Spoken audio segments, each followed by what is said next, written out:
بہرحال قوم منتظر ہے کہ سب کچھ کرنے کے باوجود آخر IMF کا پروگرام بحال کیوں نہیں ہو رہا، اور یہ صرف وزیر اعظم ہی جواب دے سکتے ہیں، مگر قوم منتظر ہے۔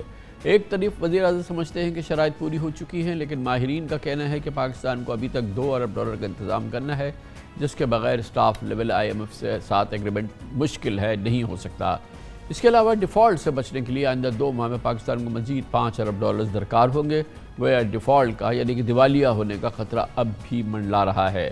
دوسری جانب حکومت کے لارے لپے جاری ہے۔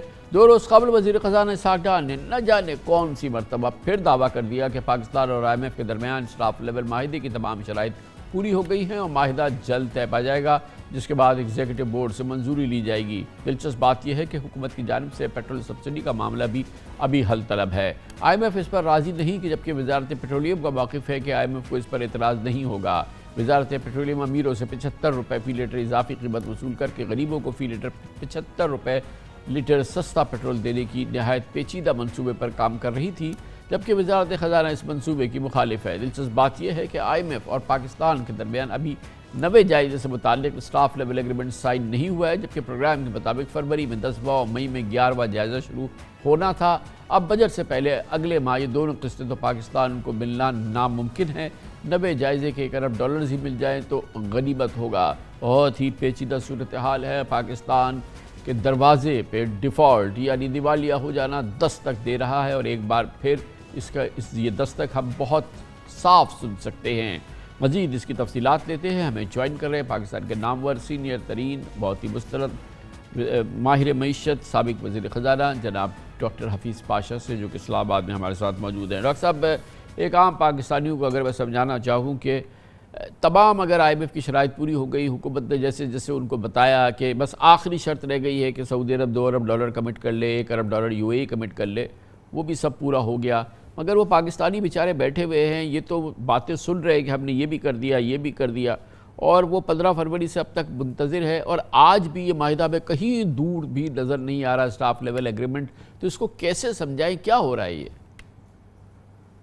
بسم اللہ الرحمن الرحیم، یہ آپ نے بہت مناسب سوال کیا ہے۔ ہم سب کافی عرصے سے اس بات پہ پریشان رہے ہیں کہ کیوں جب پاکستان نے خاص طور پہ جنوری کے بعد سارے ریفارمز تقریباً جلد سے جلد کر دیے، حالانکہ سپٹمبر کے بعد سست رفتار تھا، مگر جنوری کے بعد ماشاءاللہ کافی ریفارمز امپلیمنٹ ہوئے اور جو ریکوائرمنٹس تھے وہ پورے کیے گئے، اور پھر یہ جو $3 ارب کی بات کر رہے ہیں آپ، وہ بھی کچھ کمٹمنٹس ہو گئے ہیں۔ تو کیا وجہ ہے؟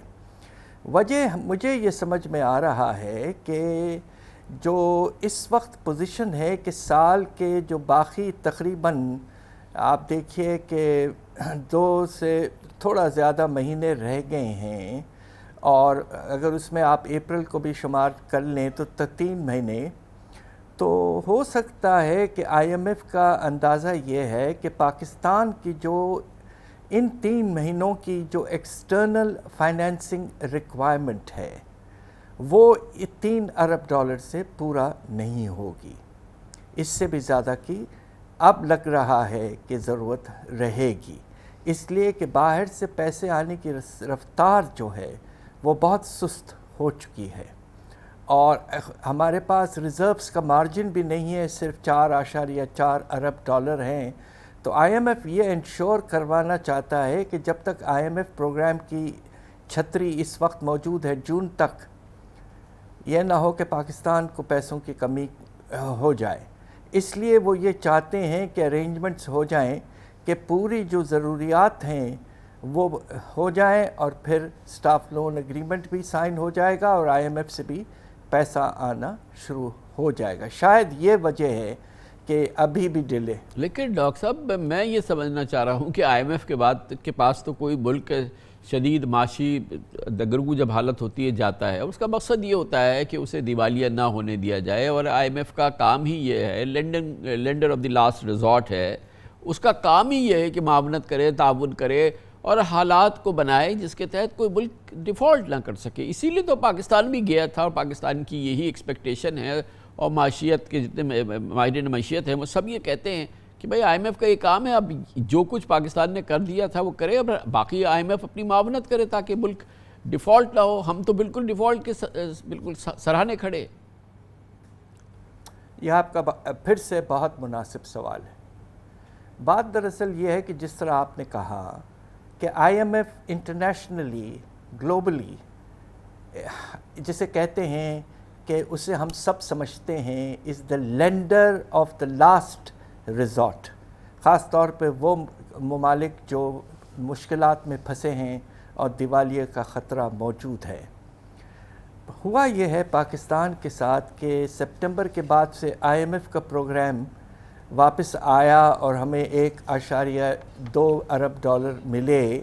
اس کے بعد میں جو آئی ایم ایف کے پروجیکشنز تھے وہ بہت آپٹمسٹک تھے۔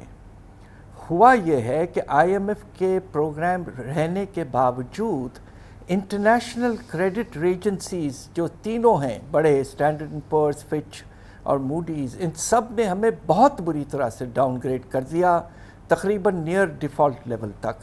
آئی ایم ایف پروگرام کے ہونے کے باوجود یہ ذرا میں سمجھتا ہوں کہ یہ کچھ عجیب سی بات تھی۔ اس کے نتیجے میں پاکستان کو 2 سورسز سے بالکل پیسہ نہیں مل رہا ہے، اور وہ ہیں پرائیویٹ سورسز۔ ایک ہے، ہمیں پروگرام تھا اس سال آئی ایم ایف کے ساتھ جو اگریمنٹ ہوا تھا کہ 2 ارب ڈالر کے ہم یورو سکوک بانڈ انٹرنیشنل مارکیٹ میں فلوٹ کریں گے۔ ان پہ اتنا ہیوی ڈسکاؤنٹ ہو چکا ہے ہماری کریڈٹ ریٹنگ گرنے کے بعد کہ نامناسب اور بالکل یہ ہمارے لیے اب ہو نہیں سکتا۔ دوسری طرف خیال یہ تھا کہ ہمارے جو کمرشل انٹرنیشنل بینکوں سے ہم پیسے ہر سال لیتے ہیں شارٹ ٹرم کے لیے، اس میں تقریباً 7 ارب ڈالر ہمیں اس سال ملیں گے، مگر ابھی تک صرف 900 ملین ڈالر ملے ہیں، اور وہ بھی جب ایک آئی سی بی سی نے اپنا لون ری پیمنٹ کو رول اوور کیا ہے، کوئی نیا پیسہ نہیں ہے۔